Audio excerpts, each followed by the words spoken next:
सो पहला question chapter number 10 का, identify the market for the short term funds which deals in monetary asset with a period of maturity up to 1 year. Capital market, money market, primary market or secondary market? Yes, primary market. What is the minimum denomination of treasury bill? 5,000, 50,000, 1 lakh or none of the above? कुछ money market instruments होते हैं जिसमें से एक होता है treasury bill. ये 25,000 के मल्टीपल्स में इशू किया जाता है, यानी कि सबसे पहला ट्रेजरी बिल 25,000 का होता है, फिर 50,000 का, फिर 75,000 का. ठीक है, तो करेक्ट ऑप्शन क्या है इसका?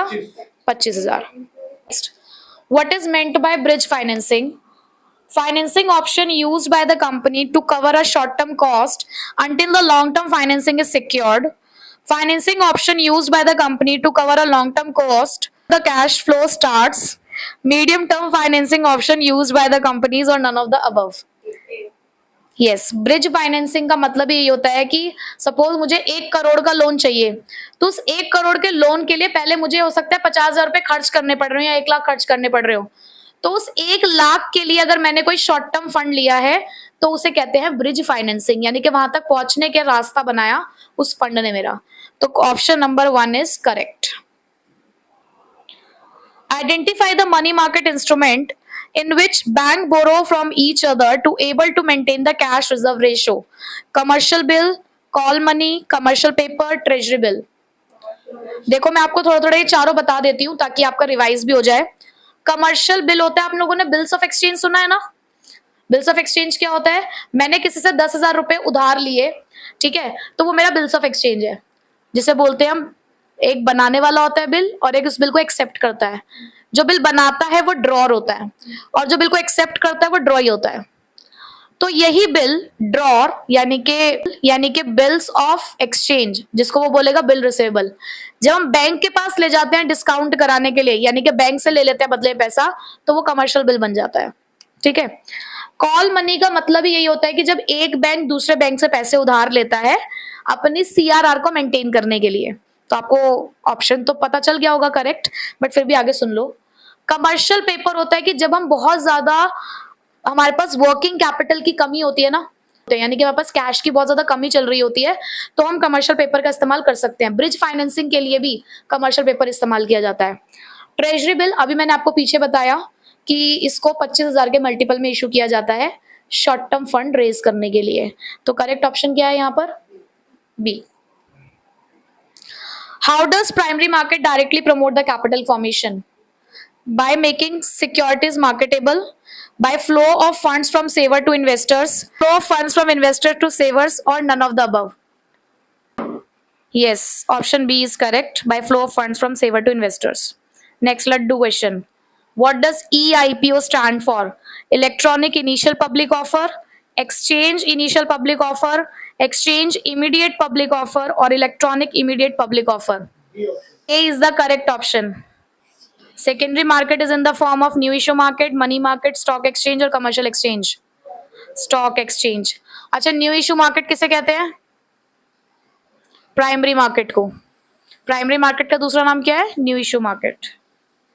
Identify the method of flotation in which securities to the public are offered through the intermediaries. Right issue, offer through prospectus, private placement, offer for sale. मैं आपको चारों ऑप्शन समझाना चाहूंगी क्योंकि ये प्राइमरी मार्केट के मेथड्स हैं. जैसे कि आप प्राइमरी मेथड में पैसा लेते हो तो ये 5 तरीके होते हैं लेने के, उसमें से 4 उन्होंने यहाँ लिखे हुए हैं, तो एक बार सुन लो. एक है राइट इशू. राइट इशू का मतलब होता है एक प्रिविलेज एग्जिस्टिंग शेयर होल्डर्स को कि अगर आपको और शेयर लेने हैं ना हमारी कंपनी के, तो हम आपको एक राइट देते हैं कि आप पहले, आपका हक है, पब्लिक से पहले आपका हक है, अगर आप लेना चाहते हो तो ले सकते हो. It is the privilege to the existing share holders. ठीक. दूसरा होता है ऑफर थ्रू प्रोस्पेक्टस. वही हमने एक एडवर्टीजमेंट दी, हमने पब्लिक को बताया कि हमारी कंपनी के शेयर्स हम इशू कर रहे हैं, अगर आपको चाहिए तो आप अप्लाई कर सकते हो. यहाँ हम डायरेक्टली पब्लिक से डील करते हैं. ठीक है. तीसरा है प्राइवेट प्लेसमेंट. प्राइवेट प्लेसमेंट का मतलब है हमने पब्लिक को नहीं बोला, हमने किसी ब्रोकर का इस्तेमाल नहीं किया, हम ऑलरेडी अपने कुछ प्राइवेट लोगों को जानते हैं, प्राइवेट इंडिविजुअल्स हैं जिनके साथ हम कभी डील कर चुके होंगे, हो सकता है, हम डायरेक्ट उन्हीं को दे देते हैं. ठीक है. चौथा है offer for cell. Offer for cell में हम ब्रोकर्स के थ्रू, हम खुद पब्लिक से डील नहीं करते, ब्रोकर के थ्रू यानी कि इंटरमीडियरीज के थ्रू अपने शेयर्स इशू करते हैं. करेक्ट ऑप्शन क्या होना चाहिए? D. Name the process of holding the shares in electronic form. Dematerialization, demutualization, speculation, none of the above. Dematerialization. What is the period of rolling settlements in 2003? Settlement period क्या है हमारा share market के अंदर? T+5, T+3, T+2 और T+1? T+2. Year was the National Stock Exchange of India recognized? 1992, 1993, 1994 और 2000? 1993 is the correct option, यानी कि B. देखो, रिकॉग्निशन मिला था 1993 में, लेकिन इसका जो रजिस्ट्रेशन हुआ था, यानी कि इनकॉर्पोरेशन जो होता है वो 1992 में हुआ था, लेकिन रिकॉग्निशन 1993 में मिला था। तो आप दोनों ईयर याद रखेंगे, ठीक है। In which year the SEBI was given the statutory status?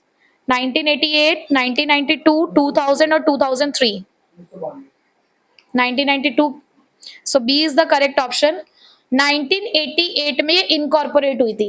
Incorporate 1988 में हुई थी, लेकिन लीगल स्टेटस 1992 में जाके मिला था, ठीक है। आगे चले। Under whose administrative control does SEBI function? Ministry of trade, government of India, ministry of finance, government of India, ministry of internal affairs, government of India, और all of the above? Yes, B is the correct option, Ministry of Finance. How many operational departments are created by SEBI on the basis of activities? 2, 4, 5, 7? 5. ठीक है, C is the correct option. Match the following instruments of primary market. Treasury bill issued by Reserve Bank of India. Commercial paper issued by large and credit-worthy companies. Call money, interbank transaction, certificate of deposit issued by commercial banks. ठीक है, so correct option is the correct option. तो इसके साथ chapter number 10 भी होता है खत्म।